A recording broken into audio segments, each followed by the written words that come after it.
She doesn't listen. That's all right. I'm safe. Nor does anyone. What would we like to say about Saturday? Did everyone have fun? Yeah, great fun. day. Yeah. That was a great day. Fun. It was the weirdest 4-1 win I've ever seen.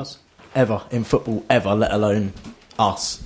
We could have been 4-1 down before we were even... Well, that obviously makes sense. we could have been 4-1 down before we were 9-0 up. Well, I like the fact that Gers has become our new magical icon. Yeah. Every time we went to the toilet, we scored, which was fantastic. As far as I'm concerned, it was 2-1. Yeah, but that means we scored 17 times last night and every other night. That was a good day out. I thought for the first 15-20 minutes, I thought, oh, this doesn't look good, does it? After we'd scored, I mean, they how they didn't score more. I know, they hit the old was beyond me. We robbed them in that first. They had Simon Church up front. Yeah.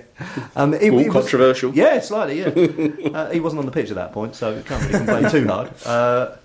But yeah, I just found it really... it was funny. This is going to be a funny season, I think, because we went 1-up, bit of a... it was all right, it was an okay goal, but then they equalised, and it was like the pressure they put us under. Yeah, they this did was a good goal as well, wasn't it? Yeah, it was. Cracking goal. Yeah. What their one you're talking about? Yeah. No, bloody wasn't. Did you see the defending? Well, that's it. It was awful defending, Yeah, but it was a good finish, wasn't it? It was a very good header. In front of you, can't you? And he put it away perfectly. The fact he'd pushed Martin in the back beforehand, though. Yeah. It's not like him anyway, ginger Eddie's idiot he is. Yeah, man up, Dave. Yeah. Robinson needs to sit them down, make them watch the defending in that 20 minutes after our goal. Yeah. And just let him know that every single manager in the country will be showing their team that when they're worrying about the players, because that's all they've got to do unless we learn to cope with it better. If we played, dun, dun, dun. Dun, dun, dun. If we had played any other team in the Championship, they probably would have put us to the sword. Yeah, it was a real shame they didn't. Yeah, of course, yeah.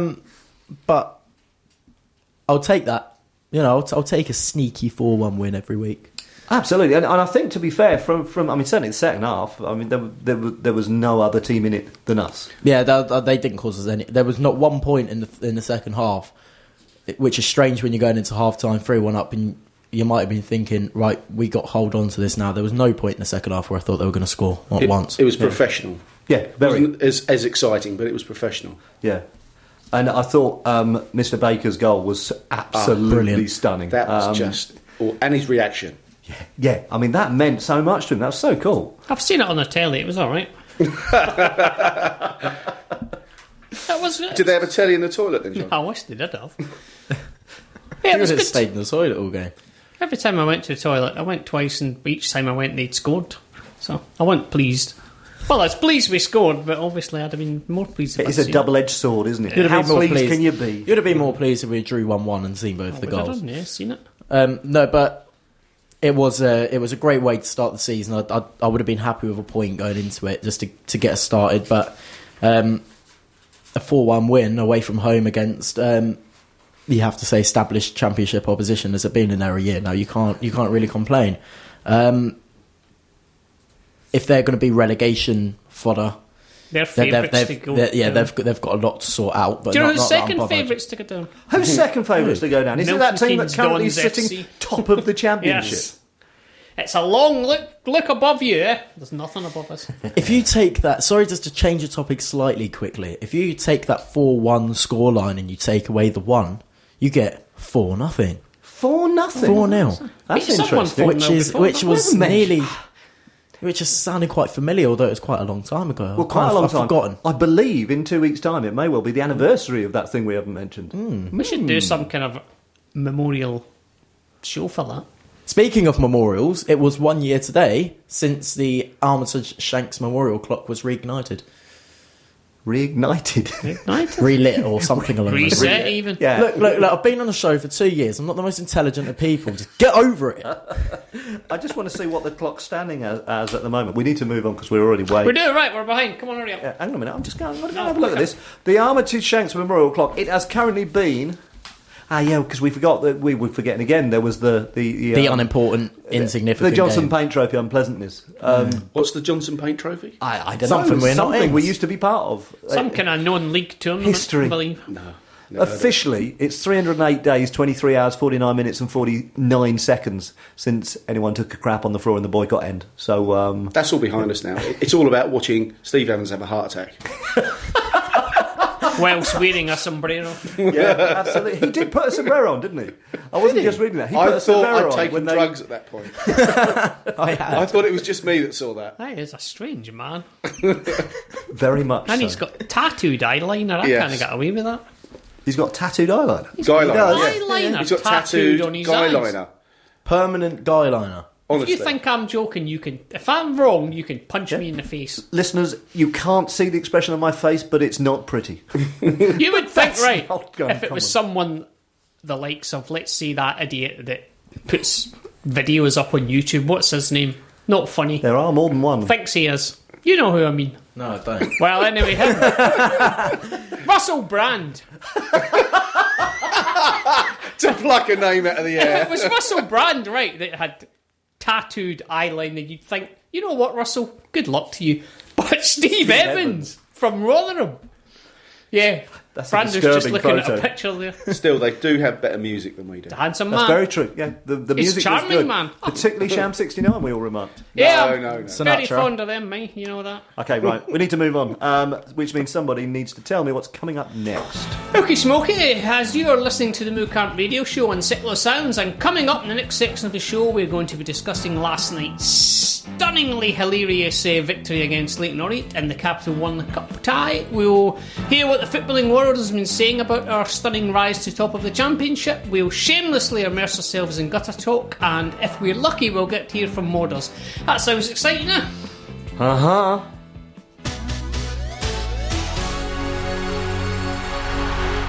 This just in, following our meteoric and sustained rise to the top of the Football League Championship, club business supremo Andrew "Call Me Andy" Cullen has wasted no time in taking advantage of the opportunity.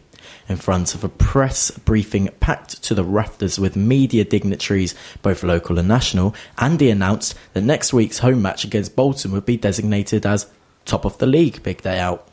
Anyone able to present proof of being top of the league to the box office before 7 p.m. on match day will be entitled to help Winky count the gate receipts after the match. More on this once we've been able to stop imagining the look on Winky's face while he's doing such.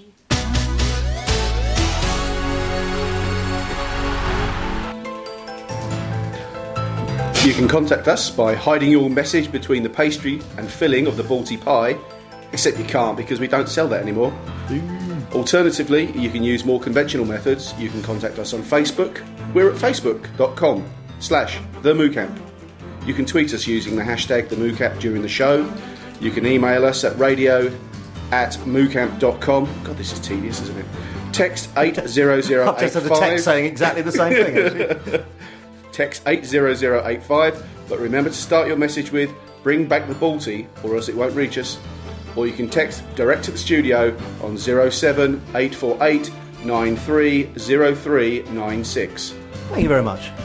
Real world, what's happening? A text in from Ian Hendon, who simply says bugger. A text in from Dean from MK1, who says, is this the earliest in the season that I've got on the score sheet? Paul from Netherfield says, actually I can't believe that he's scored 3 goals in 2 successive home games. Who did? Louis. Okay, yes, that's true. Hey. Paul from Netherfield says, I can't believe we lost last night. I was so bored that I left 10 minutes before the end. Idiot. Yeah. Sharon from Tinkersbridge, hello Sharon, simply says, you're the best. Not sure which of us she's talking about. Probably Kaiser. And pretty much everybody at Stadium MK sent us a text at the end of the match simply saying, ha ha ha ha ha ha ha. That's good convincing laughter, I like that. We'll make an actor out of you yet. I'm evil. Just quickly, I've got a Paul Harris, first time listening to the show. Listen to the show all the time. First time he's listened to the show. I said earlier on, join us because there's nothing on telly, and he's just pointed out that Zulu's just started on Sky Greats. So brilliant. I'd be doing that if I was you, to be fair. Bake Off's on as well. Those bloody spears at me. I'll have to edit that now. We're not allowed to say spears on here. Okay, well, thank you very much for that. Okay, look, we've mentioned he's not here. We know he's not here, but we miss him, and it's his own fault for putting family first and not actually organising his holiday in the summer like a normal person. I don't think St Tropez away was that long a weekend. Yeah. Was that long an away day? To be honest, he seems to be there for months, but it wouldn't be the same without some form of communication from him. So I'm relieved and pleased to say that we had this from him this very morning. Help me. Please help me. There is nobody here who speaks English, and I need to buy some food for my family.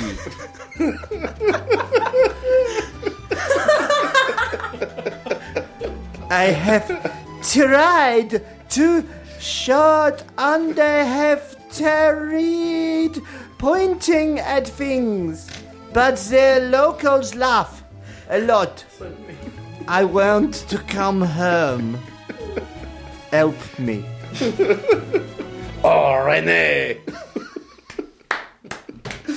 Oh, my word. Bless him. I'm missing him already. I'm going to keep missing him while I try and find the link for Franchise Watch because I can't see it. And here it is.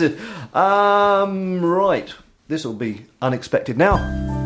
Oh, that's not the right one. We've done that. Well, that's ready. I've just got rid of that for later on. Oh, interesting. I did. I said I'd mucked around with the music. I might not be able to find things. Can you work out where I'm going with this? Yes. So you guys are quick. We may come back to the Franchise Watch music later, but let's talk about franchise. Funnily enough, we had a bit of media attention and things recently, particularly in the social world, and lots of things have popped up. So I'm going to share some of them with you. We're going to go round. First one. It's a nightmare. MK top of the championship. How and why was this allowed to happen? No, Milton Keynes franchise should drop the Dons. There is no excuse.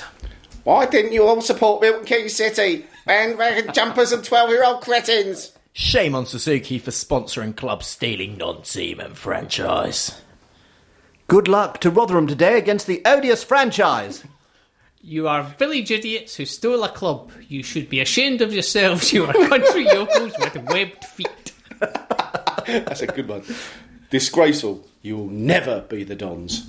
Loathsome club, laughable fans. I think that's a great motto outside the box office. Yeah, we should get that in the tunnel as well. That sounds good. You've got it tattooed on you already. Yeah. Even if you win, you are a club stealing six-fingered bumpkin joke. Drop the Dons. Milton Keynes are universally loathed. Anyone who supports at MK Dons FC is either 12 years old, mentally retarded, or has webbed feet and 4 thumbs. Most hated team in the UK. I really hate MK Dons as fans. I was quite impressed. Right, that's punctuated correctly. I like that. Lots of these aren't. So there's no capital M or K or D. All right, but it's got an apostrophe in the right place. I was quite impressed with that. Imagine, if you will, losing to a tin pot team like MK Dons' first game of the season, comma. Oh, wait, we did full stop. #RUFC. The club were from South London and moved to Hearts. Your position in the league is a farce. Just say Hearts. Have we moved to Hearts? I think we have. That means my house has gone up in value. I better get it sold. Excellent one. That's good. Yeah. Sorry. Yeah, it's fine. I mean, what does it matter if you bleeped over a football club and took their league position? You're not really the Dons. You mean the franchise fans. MK Dons have literally beaten the worst team in the league and they think they're bleeping Barcelona, the nonces. Does it mean Barcelona are nonces? Yeah, that's what he thinks they're Barcelona, the nonces. It's all about inflection, isn't it? Not good for that, is it? I bet MK Dons think this league is bleeping easy after that performance. Bleep me, I would. #MK Dons. Why everyone buzzing over tin pot bleeps like them? That's proper northern pronunciation. When you lose to a tin pot team like MK Dons, let alone conceding 4 goals, you deserve to go down. I've also got another one, which has actually just come through to me, regarding the untalked about Leyton Orient executive business. On their club forum, somebody says, "Talk about can't do right for doing wrong with you lot. FFS, well done on the club. There was no reason for us to be shoved up there in an 80% empty ground. Classless acts by a classless, pathetic, plastic excuse of a football club, treating supporters with nothing but contempt once again." Excellent. Sounds pretty good. That was the wrong button. But I got away with it. No one noticed. You're listening to the MooCamp Radio Show on Seklo Sounds because you have nothing better to do.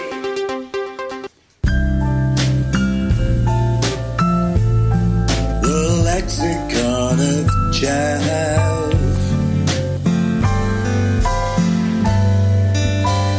of Chad.